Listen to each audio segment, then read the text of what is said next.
Marlène, Marco et Jean-Claude, nous sommes très heureux de te présenter ce nouveau thème, les lèvres de l'étrangère. Avant de l'aborder, je te rappelle que la référence est Proverbe 5, verset 1 à 3.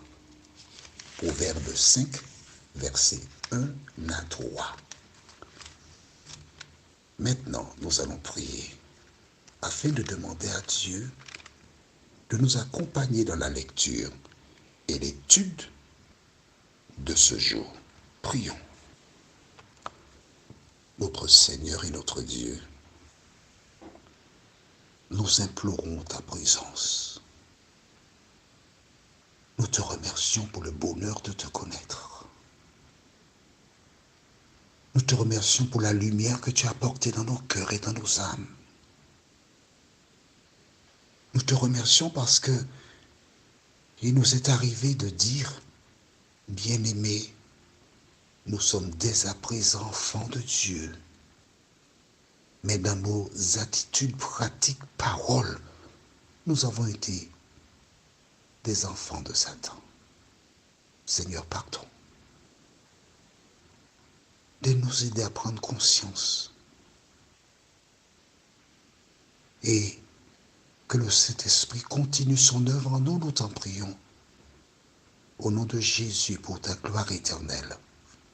Amen. Et Amen. Rappelle-toi, nous avons vu précédemment dans le livre de Proverbes, chapitre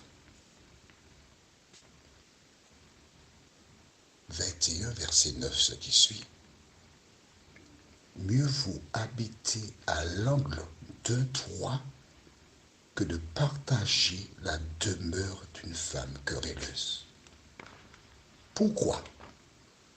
Lorsque tu vis avec une femme ou un homme querelleur, que fais-tu? Tu offres un culte à Satan. Est-ce que tu as compris cela? Il faut marquer ça dans ton cahier. Les foyers dans lesquels les personnes se querellent constituent le siège, la demeure de Satan. Tu prends l'exemple de mandarinier, par exemple, aux Antilles, ou un pommier en Europe. Est-ce que tu peux trouver une mandarine qui pousse dans un pommier? Non. Peux-tu trouver une pomme qui pousse dans un mandarinier aux Antilles? Non plus. Les pommiers poussent dans les pommes, poussent dans un pommier, et les mandarines poussent dans un mandarinier. Quand tu es enfant de Dieu, on prend un exemple, ce n'est qu'un exemple, hein, d'accord? Il ne faut pas te fâcher. Hein? Quand tu es enfant de Dieu, tu es un pommier. Donc, tu es une pomme dans un pommier. Le pommier, c'est Dieu, Jésus. Le fruit, c'est pommier, toi. Tu ne peux pas être une mandarine, c'est pas possible. C'est pas possible. L'arbre porte un seul type de fruit. En revanche, lorsque tu n'es pas un enfant de Dieu, tu produis des fruits de ton père, qui est le diable. As-tu compris ça? Avant de t'engager à quelqu'un, et parents, faites l'éducation des enfants. Il faut bien apprendre à ton enfant à communiquer, à parler, savoir comment on parle. Il y a l'émetteur et le récepteur. Et l'émetteur doit être sûr que lorsqu'il émet, qu'il utilise le moment propice. La disponibilité du récepteur et les mots choisis pour exprimer ce qu'il émet. Et il doit s'assurer que l'autre a entendu ce qu'il a aimé et compris. C'est bon?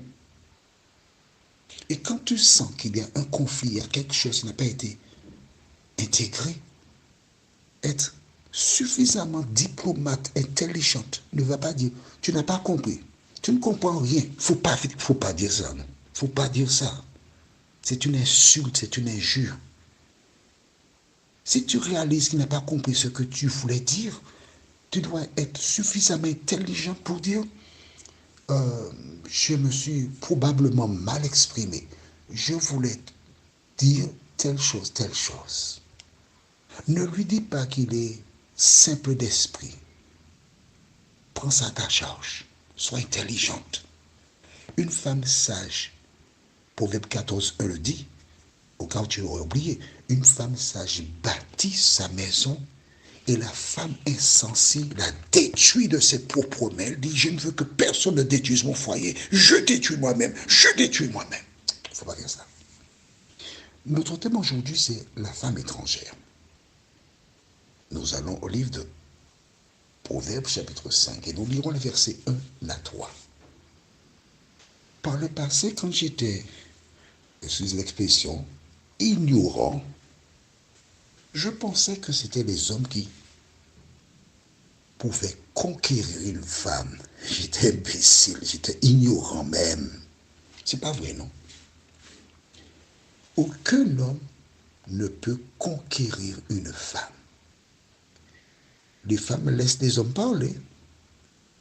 Mais quand tu t'approches d'une femme, elle peut déjà te dire avec exactitude combien de dents que tu as dans ta bouche. En clair, elle a déjà vu ton projet avant que tu ne débutes de l'exposer.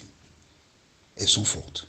Mais bien sûr, parce que depuis très tôt, tu as mis chez la femme une certaine sagesse. Un jour, je me trouvais sur une plage et là, il y a un monsieur qui avait une sorte de maillot de bain bizarre sur lui. Le monsieur était en train de courir sur la plage et j'étais sous un kiosque où il y avait 4 dames. Je me protégeais du soleil, je ne les connais pas, ces dames. Et les dames, il y a une qui a commencé à faire des commentaires sur l'homme. Maman, regarde-moi cet homme-là. Est-ce qu'il est bien équipé? Est-ce qu'il pourrait faire... Le monsieur ne sait même pas que les dames sont là, oui. Elles sont en train de disserter sur le monsieur. Tu comprends l'affaire? Alors, l'auteur nous invite à lire dans le livre de Proverbes chapitre 5 et nous lisons versets 1 à 3. Nous resterons quelques jours sur ce chapitre. Nous aurons encore 2 autres lectures. Lisons versets 1 à 3. Et l'auteur utilise une terminologie que j'aime. Mon fils, sois attentif à ma sagesse. Prête l'oreille à mon intelligence, afin que tu conserves la réflexion et que tes lèvres gardent la connaissance. Car les lèvres de l'étrangère distillent le miel, et son palais est plus doux que l'huile. Monsieur de Salomon, un homme qui a eu 300 femmes et 700 concubines. Oh, j'ouvre la parenthèse, je la referme tout de suite. En ce temps-là, afin d'avoir la paix, différents royaumes qui entouraient un gros royaume, alors différents royaumes, on s'entend, hein? Il y a par exemple les Welélé, une tribu où il y a 120 personnes, ils ont un roi. Et alors, le roi décide d'offrir sa fille en mariage à Salomon. Pourquoi? Car si d'aventure, il devait y avoir une guerre, on venait l'attaquer, Salomon viendrait le protéger. L'autre tribu qu'on va appeler les Yélélé, il y avait les Welélé, les Yélélé maintenant, ils font pareil, ils sont 150. Et c'est ainsi que on donnait une femme C'était un traité de paix. Il avait 300 femmes et 700 concubines, total 1000. Et ces femmes-là, tu te rends compte, dans une année, il y a 365 jours. Plusieurs restaient là et ne voyaient pas Salomon pendant des années. Parce que toutes les fois qu'il allait vers une, cette dernière faisait tout pour vraiment le marquer, pour qu'il revienne encore le lendemain. Et tu reviendras demain, ne me laisse pas, je souffre, je suis seul. Tu me manques, je t'aime, Salomon. Aïe, aïe, aïe, avec des yeux mourants.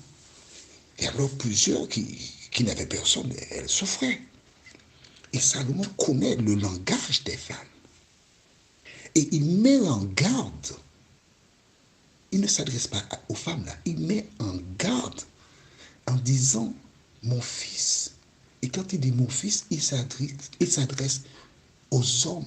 Tous les hommes qui sont sur la terre, soient attentifs à ma sagesse. Prête l'oreille à mon intelligence. Je sais de quoi je parle. Je connais bien les femmes. Car les lèvres de l'étrangère, une fois qu'elle t'a au bout de ses projets, elle distille le miel et son palais est plus doux que l'huile. En fait, il est en train d'expliquer que certaines femmes, pas toutes les femmes, mais si, je n'ai pas dit toutes les femmes, excuse-moi, je n'ai pas dit toutes les femmes. Je ne fais que lire ce qui est écrit dans la Bible, d'accord? Mais, excuse-moi, est-ce que tu vois comment c'est tranquille, c'est paisible de vivre intelligemment? Quand tu prends conscience que tu dis quelque chose qui peut blesser quelqu'un, tu présentes tes excuses. Et je l'ai déjà dit, une fois que tu as dit « je m'excuse » ou « pardonne-moi », on ne revient plus dessus, c'est fini, c'est terminé. On passe à autre chose. La vie est trop courte pour que nous fassions des cancans. Tu es d'accord avec moi? Parfait. Prions. Notre Seigneur et notre Dieu, il existe beaucoup de parents qui laissent leurs enfants grandir en espérant qu'ils vont s'en sortir.